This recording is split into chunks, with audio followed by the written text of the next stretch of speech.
بسم اللہ الرحمن الرحیم۔ بسم اللہ الرحمن الرحیم۔ السلام علیکم ورحمۃ اللہ وبرکاتہ۔ عزیز طلبہ، آج التبیان فی علوم القرآن کا سبق نمبر 169 ہے، اور اس سبق کے اندر ہم اسلام کے تمام ادیان پر غالب آنے اور مسلمانوں کے روشن مستقبل کی خبر دینے کے حوالے سے تفصیل پڑھیں گے۔ عزیز طلبہ، وجوہ اعجاز میں سے ایک وجہ غیب کی خبریں بتانا بھی ہے، اس کی مثالیں چل رہی تھی۔ آج کے سبق میں ہم اس کی مثالوں میں سے 5ویں مثال پڑھیں گے کہ اسلام تمام ادیان پر غالب آ کر رہے گا۔ اس کی پیشن گوئی قرآن کریم نے فرمائی ہے، هو الذی ارسل رسولہ بالہدی ودین الحق لیظہرہ علی الدین کلہ ولو کرہ المشرکون۔ چنانچہ وہ اللہ ایسا ہے جس نے اپنے رسول کو ہدایت اور سچا دین دے کر بھیجا تاکہ اس کو تمام دینوں پر غالب کر دے، اگرچہ مشرک کیسے ہی ناخوش ہوں۔ اور عنقریب مسلمانوں کے روشن مستقبل کی خبر بھی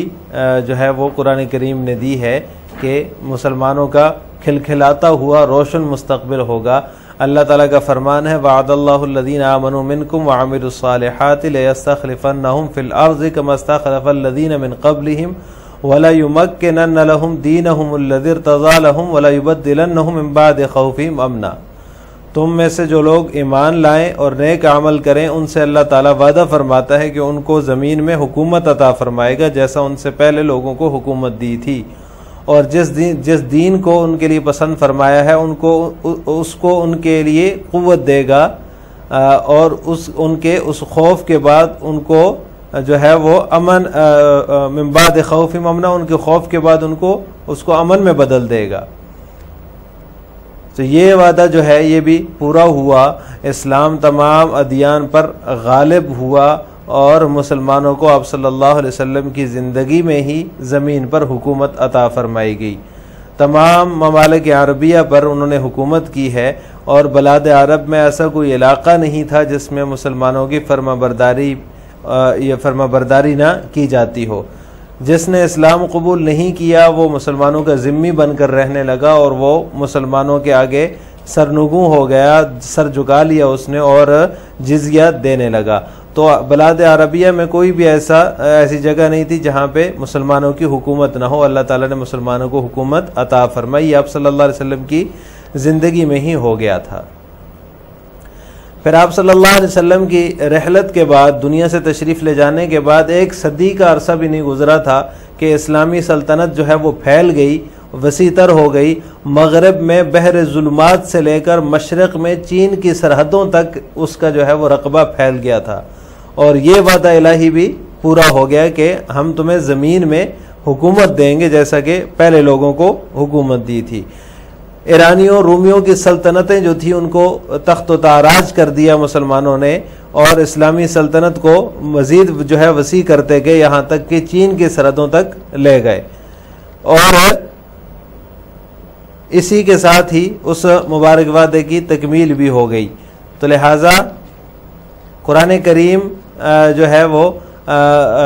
اس نے جو پیشن گوئی فرمائی آنے والے مستقبل کے حوالے سے وہ پوری ہو گئی، اور یہ تمام جتنی بھی مثالیں گزری ہیں یہ اور اس جیسی دیگر مثالیں بھی قرآن میں موجود ہیں۔ یہ وجوہ اعجاز میں سے ایک وجہ ہے کہ قرآن کریم نے ایسی باتیں بتائی ہیں جن کا بغیر وحی کے علم ہونا ممکن نہیں ہے،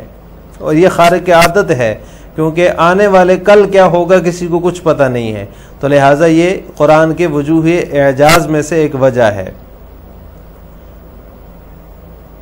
اور اسی طرح جتنے بھی قصے قرآن کریم میں بیان ہوئے ہیں وہ بھی ماضی کے جو قصے بیان ہوئے ہیں ان کا بھی کسی کو پتہ نہیں ہے، سوائے اللہ تعالیٰ کے کوئی نہیں جانتا کہ کیا ہوا تھا۔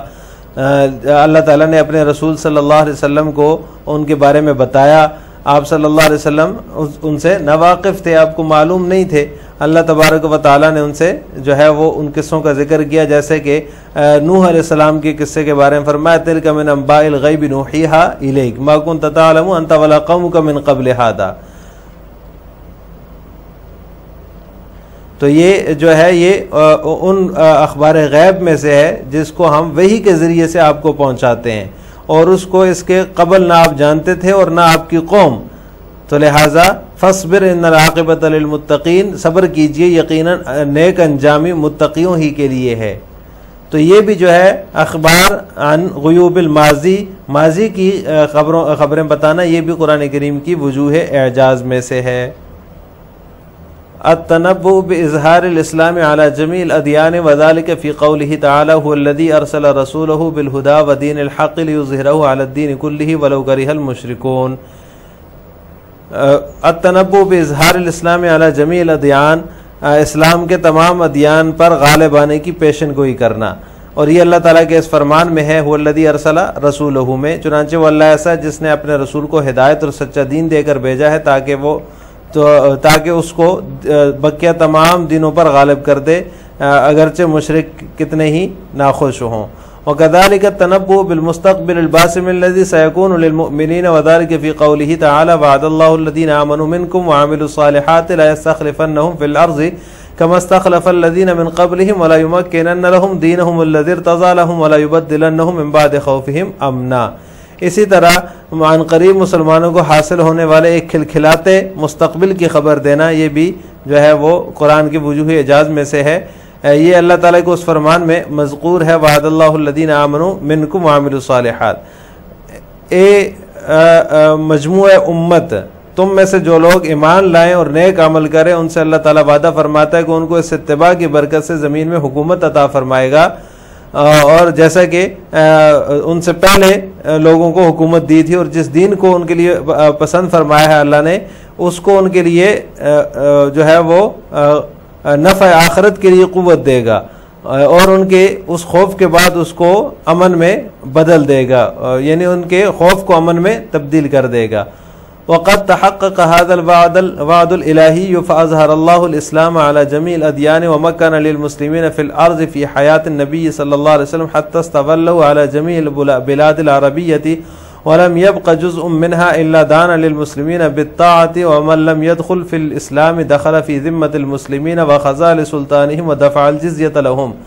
ثم صار أصحابه من بعده إلى أرض كسرى وأرض هرقل فأزالوا دولة الفرس ودولة الرومان، ولم يمض قرن من الزمان حتى اتسعت رقعة الدولة الإسلامية فصارت تمتد من بحر الظلمات في المغرب إلى تخوم الصين في المشرق، فتحقق بذلك الوعد الكريم وكان وعد الله مفعولا۔ اور یہ وعدہ الہی بھی پورا ہوا، اللہ تعالیٰ نے اسلام کو تمام ادیان پر غالب اور مسلمانوں کو حضور صلی اللہ علیہ وسلم کی زندگی ہی میں زمین پر حکومت عطا فرمائی، یہاں تک کہ تمام ممالک عربیہ پر حکومت کرنے لگے، اور بلاد عرب میں کوئی بھی علاقہ ایسا نہیں رہا جس نے مسلمانوں کی فرما برداری میں سر تسلیم خم نہ کیا ہو۔ جس نے اسلام قبول نہ کیا اس نے وہ مسلمانوں کا ذمہ بن کر رہنے لگا، اور اس نے ان کے آگے سرنگوں کر دیا، ان کے سلطان کے سامنے ان کے اقتدار کے آگے جو ہے وہ سرنگوں ہو گیا، ودفع الجزیۃ لہم، اور انہیں جزیہ دینے لگا۔ ثم صار اصحاب من بعدہ الی ارض کسریٰ، پھر آپ صلی اللہ علیہ وسلم کی رحلت کے بعد آپ صلی اللہ علیہ وسلم کے صحابہ قیصر و کسریٰ کی سلطنتوں کی طرف چل پڑے، اور انہوں نے جو ہے وہ ایرانیوں اور رومیوں کی سلطنتوں کو تخت و تاراج کر دیا۔ ولم یمض قرن من الزمان، ایک صدی بھی نہ گزری تھی کہ اسلامی سلطنت کا رقبہ وسیع ہو گیا۔ فصارت تمتد، چنانچہ یہ مغرب میں بحر ظلمات سے لے کر چین کی سرحدوں تک مشرق میں جو ہے وہ پھیل گیا، اور اسی جو ہے وہ سلطنت اسلامیہ کی توسیع کے ساتھ مبارک وعدے کی تکمیل ہوئی، اور اللہ تعالیٰ کا وعدہ جو ہے وہ پورا ہو کر رہتا ہے۔ وَكُلُّ هَذَا وَأَمْثَالُهَا فِي الْقُرْآنِ كَثِيرٌ أَخْبَارٌ عَنِ الْمُسْتَقْبِلِ وَقَدْ تَحَقَّقَتْ جَمِيعُهَا، وَهَذَا أَمْرُ خَارِقٍ لِلْعَادَةِ فكان وجها من وجوه الإعجاز، لأن مثله لا يتفق إلا بإخبار من عند الله جل وعلا، ولا يغيب عن بالنا أن جميع القصص التي جاء في القرآن الكريم هو من باب الإخبار عن غيوب الماضي الذي اطلع الله رسوله الكريم عليه وما كان له علم بها،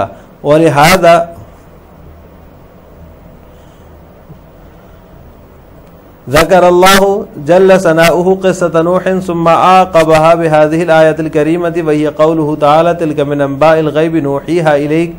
ما كنت تعلمها انت ولا قومك من قبل هذا فاصبر ان العاقبۃ للمتقین۔ مصنف فرماتے ہیں یہ اور اس طرح کی اس جیسی دیگر مثالیں قرآن میں موجود ہیں جن میں مستقبل کے بارے میں پیش کی خبریں جو سب کی سب سچ ثابت ہوئیں، اور یہ چونکہ خارق عادت امر ہے فکان وجہ میں وجوہ الاعجاز، تو یہ وجوہ اعجاز میں سے ایک وجہ ہوگی، کیونکہ ان جیسی خبروں کا صحیح واقع ہونا اللہ رب العزت کی طرف سے بتانے سے ہی ممکن ہے، اور ہم سے یہ بات پوشیدہ نہیں۔ ولا یغیب عن بالنا ان جمیع القصص التي جاء فی القرآن، ہم سے یہ بات پوشیدہ نہیں ہونی چاہیے کہ قرآن کریم میں وارد ہونے والے تمام قصے اخبار عن غیوب الماضی یعنی گزشتہ زمانے کی خبریں غیبی خبروں کی قبیل سے ہیں، جن کی اللہ تعالیٰ نے اپنے پیارے رسول صلی اللہ علیہ وسلم کو اطلاع دی جبکہ آپ صلی اللہ علیہ وسلم ان سے ناواقف تھے، اور اسی طرح اسی وجہ سے اللہ تبارک و تعالیٰ نے حضرت نوح علیہ السلام کے قصے کے بعد اس آیت مبارکہ کو ذکر کیا، تلک من انباء الغیب نوحیھا الیک، یہ قصہ ان اخبار من جملہ اخبار غیب کی کے ہے جس کو ہم وحی کے ذریعے آپ کو پہنچاتے ہیں، اس کو اس سے قبل نہ آپ جانتے تھے اور نہ ہی آپ کی قوم، تو لہٰذا آپ صبر کیجیے، یقیناً نیک انجام متقیوں ہی کے لیے ہے۔ وما اربع قصص القرآن الذي نزل على خاتم المرسلين ليكون تثبيتا لقلبه وذكرى للمؤمنين وذلك اعظم برهان على انه تنزيل رب العالمين فيا لها من حكمة سامية ومعجزة باهرة۔ اور یہ کس قدر عمدہ ہیں جو اور وہ قصے کس قدر عمدہ ہیں جو آپ صلی اللہ علیہ وسلم پر نازل فرمائے گے تاکہ وہ آپ کے قلب مبارک کے لیے مضبوطی اور مومنوں کے لیے نصیحت کا باعث ہوں۔ وذالک، اور یہ قصے قرآن کے رب العالمین کی طرف سے نازل ہونے پر بہت بڑی دلیل ہیں، کیا ہی قرآن کریم کے عالی شان حکمت اور کس قدر اس کے بلند پایہ معجزے ہیں۔ لہٰذا آج کے سبق کا خلاصہ یہ ہوا کہ ہم نے اعجاز قرآن کی 5ویں وجہ غیب کی خبریں بتانا، اس کے تحت 5ویں مثال اسلام کے تمام ادیان پر غالب آنے کی پیشن گوئی اور مسلمانوں کے روشن مستقبل کی خبر کی تفصیل پڑھی ہے۔ السلام علیکم ورحمۃ اللہ وبرکاتہ۔